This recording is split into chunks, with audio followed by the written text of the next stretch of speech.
দরজায় কড়া নাড়ছে ত্রয়োদশ জাতীয় সংসদ নির্বাচন। নতুন বছর শুরু হওয়ার সাথে সাথে দেশে বইছে নির্বাচনী হাওয়া।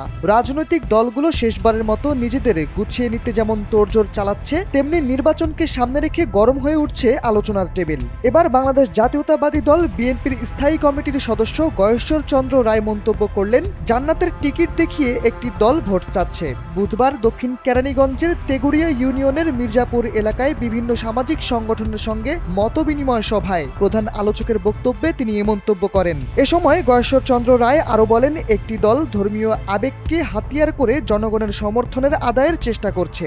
ধর্ম মানুষের ব্যক্তিগত বিশ্বাসের জায়গা। রাজনীতিতে ধর্মকে ব্যবহার করে ভোট আদায়ের চেষ্টা জনগণকে বিভ্রান্ত করার শামিল। এতে সমাজে বিভাজন সৃষ্টি হয় এবং গণতন্ত্র ক্ষতিগ্রস্ত হয়।